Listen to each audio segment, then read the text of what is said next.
บายดีและสวัสดีพี่น้อง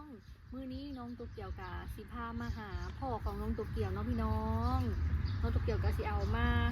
น้ำหอมน้ำจันมาบุรวัตพัดสีเนาะพี่น้องทาสของพ่อเนาะอยู่วัดบ้านสมพัฒน์วิไลนี่แหละพี่น้อง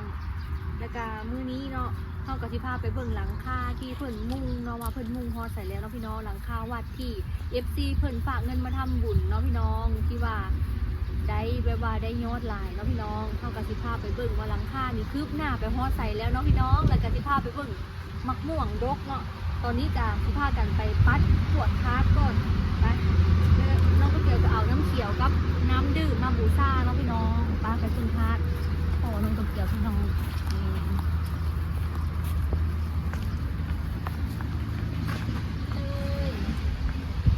คาร์ดก็ยังบ่ได้ทาสีเด้อพี่น้องเพราะว่าปีนี้คิดว่าบอกอ้ายมาเนี่ยสิพากันมาทาสีทาสว่ากันแต่วันนี้บอกอ้ายคนกับจะสิได้มาหรือบอกเนาะพี่น้องก็เลยว่ายังบ่ได้ทาสีซ้ำมาเราจะเกี่ยวกับสีพัดทาก่อนเนาะ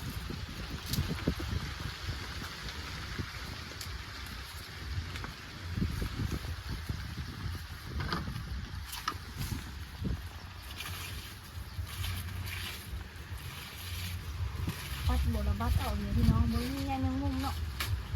มีน้ำหมาเลย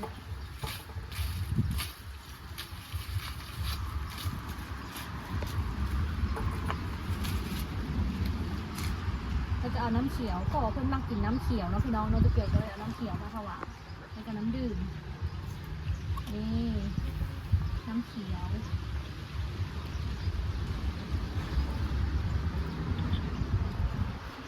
ปีใหม่ฟ้าใหม่แล้วดูบริลืมบุญคุณพ่อเด้อมือนี้ก็มาสมบัติสมมาทาพ่อเด้อมือนี้เด้อให้พ่อเบิ่งเงี้ยลูกหลานครอบครัวเงินชาติพ่อเด้อ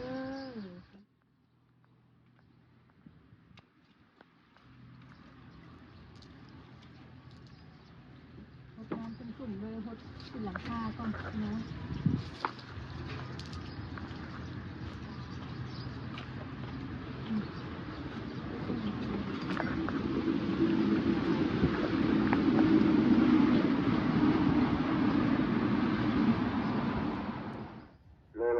Learning sound sound.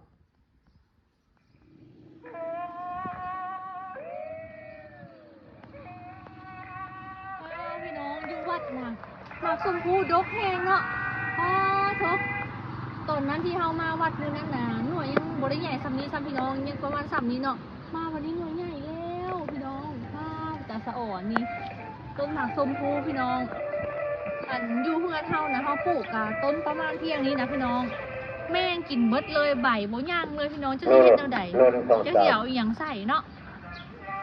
สะอ่อนนี่วัดได้พี่น้องเต็มต้นเลย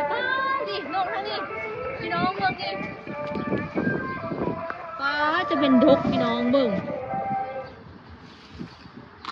ตอนนั้นเพิ่นเอาไฮซีนเนาะครูบ่าวไฮซีนเบิ่งนะพี่น้องแซ่บหวานตัวนี้เนาะพี่น้องที่มาพามาเบิ่งจะมะม่วงดกแฮงมะม่วงดกขนาดเลยเจ้ามะม่วงอย่างนี้มันเป็นมะม่วงต่อเนาะเป็นมะม่วงอย่างนี้คือดก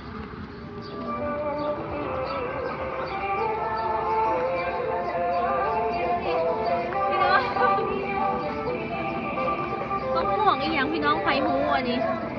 บ่ได้ถามยาน้อยครูบ่าน้อยเบิ่งเนาะนี่พามาเบิ่งอันนี้พี่น้องมึงเลยดกพี่ลึกพี่ลับพี่น้องขนาดว่าเพิ่นล่นได้นี่ล่นไปกันหลายเติบเนาะแล้วก็มันก็ยังจักไปต้นหลายคือกันพี่น้องวันนี้สิพาไปเบิ่งหลังคาวัดเนาะพี่น้องปะอย่างไปเบิ่งหลังคาวัดกันหลังคาวัดถือว่าใกล้จะสำเร็จแล้วเด้อพี่น้องนี่จอมทางกลางเพิ่นฮะหลังจากที่เฮาเฮ็ดบุญไปแล้วก็มอบเงินทำบุญให้เพิ่นเนาะเพิ่นกันนี่เลยสร้างหลังคาวัด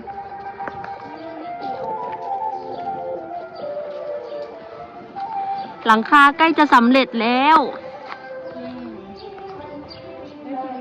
ยังหน่อยหนึ่งเนาะยังหน่อยหนึ่งนี่ฮอดเสียน้องพี่น้องจ้ะถือว่ามีความคืบหน้าไปหลายเติบเนาะหลังจากที่พี่น้อง FC เพิ่นฝากมาทำบุญกันหลายน้องพี่น้องเท่ากัน มาให้เพิ่นเบิ่งว่าฮอดใส่แล้วเนาะพี่น้องใกล้สิแล้วล่ะเด้อพี่น้องหลังคาวัดหรือว่าหลังคาศาลาการประเรียนเนาะใกล้สิแล้ว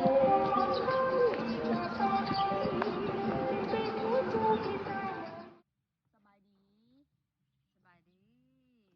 แม่ก็มาเบิ่งตัวเกี่ยวแกะกล้องแต่กล้องเอียงแล้ว FC ผากมาเบิ่งผากมาสะพาย บ่ได้นักปานใดพี่น้อง จักกิโลอันนี้ เป็นกล่อง 1.5 กิโลอ่ะมา 1.5 กิโลบ่ฮอด2 โล มาไก่เนาะกรุงเทพเนาะ มาพี่น้องมาเปิดเบิ่ง กล่องไปรษณีย์เนาะพี่น้องแบบ ก นี้ รมไปรษณีย์เนาะ แม่น มาแต่ใส่บนเบิ่งบนใดกรุงเทพรามอินทราจากรามอินทราเนาะพี่น้อง กรุงเทพมหานคร อีหยังเนาะ เมื่อคืนนี่หนาวพี่น้องเลยอาเซอร์ว่ายังไม่ได้ไปเล่นสงกรานต์ทั้งใดเลยปีนี้หนาวเดือน4ฟังเบิ่งฝนปีนี้เพิ่นว่าฝนสิหลายพี่น้องเลยมังม่วงอยู่วัดแม่เห็นแล้ว ลูกเดือน4 สกลเดือน5ลาวยังหนาวอยู่แต่เก้าแล้วบ่หนาวแล้วฝนตกกะเย็นแล้วแต่เก้าก็มันเย็นธรรมดาฝนตกก็เดี๋ยวนี้ฝนบ่มีแต่ลมกับหนาวเปลี่ยนได้แล้วเปลี่ยนแปลงไปแล้ว ปีนี้เบาอ้ายบ่ได้มาเนาะพี่น้องสงกรานต์ได้ยินเพิ่นเว้าว่าประมาณเดือนหน้าเนาะเพิ่นว่าเพิ่นสิมา เห็นเพิ่นไปส่งน้ำแข็งอยู่ได้พี่น้อง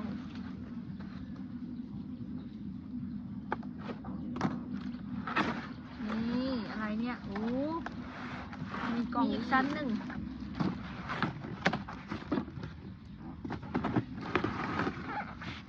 มีอีกชั้นหนึ่งพี่น้องมาเปิดเบิ่งเลย เดาบ่ออกเลยเนาะเพราะว่าน้ำหนักเบาขนาดเลย หนักเบา อยากเพิ่นยัดแตกเราเฮ็ดโคมมันห่อนตกกับมันแตกโดนกับอะไรเลย กันแตกเลยอหย่างเนาะพี่น้องเลยโอ้แต่ว่าถึงจะน้ำหนักบ่หลาย แต่ว่าค่าส่งมันกระแพงนะค่าส่งไทยลาวนะพี่น้อง แม่น ค่าส่งมันจะไทย ค่าส่งถือว่าแพงอยู่เนาะเดี๋ยวนี้เพิ่นอัพค่าส่งขึ้นอีกพี่น้องเลย แม่นค่าส่งแพง เห็นแล้ว อะไรเนี่ย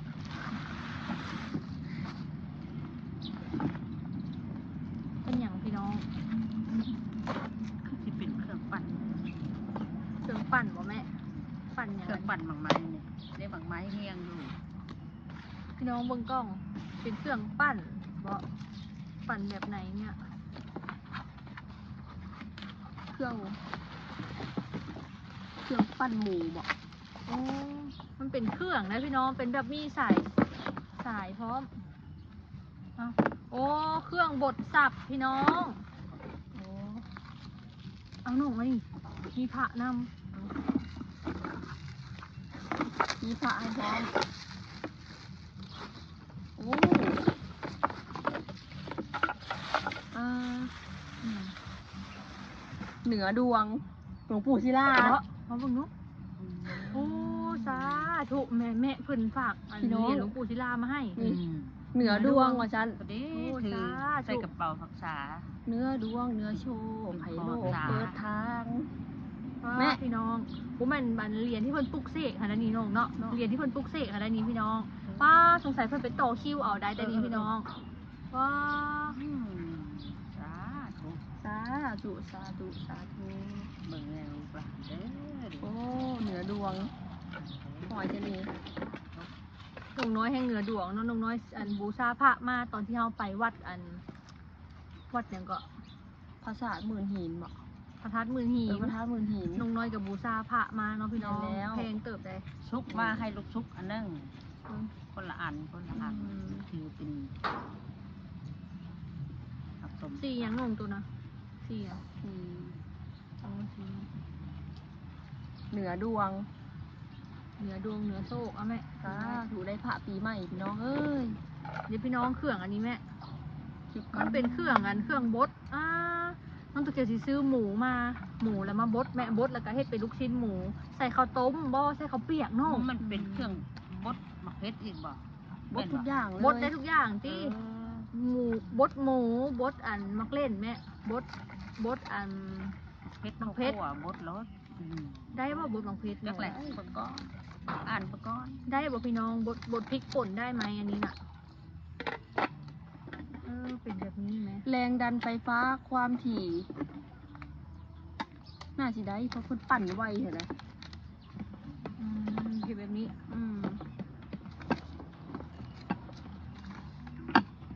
โบเน่ผมบ่เคยใช้แบบนี้เนาะพี่น้องบ่ได้เคยใช้จักเทื่อ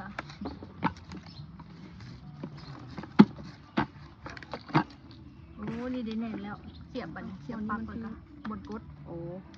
ตืดชื่อหมูมาบดเนาะพี่น้องเฮ็ดลูกชิ้นหมูใส่ข้าวเปียกเนาะ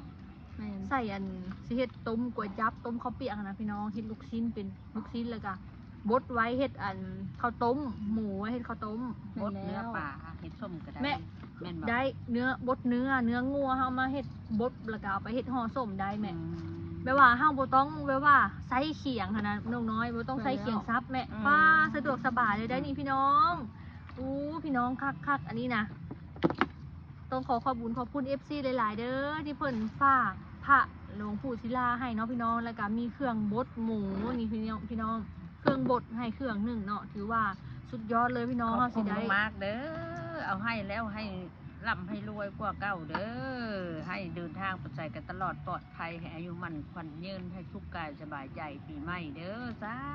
ธุค่ะให้ช่องสาราเจโนแล้ว ขอให้ร่ำให้รวยเด้อเดินทางไปมาทางใดก็ขอให้แคล้วคลาดปลอดภัยเด้อ PFC เด้อขอขอบคุญขอบคุณหลายๆเด้อ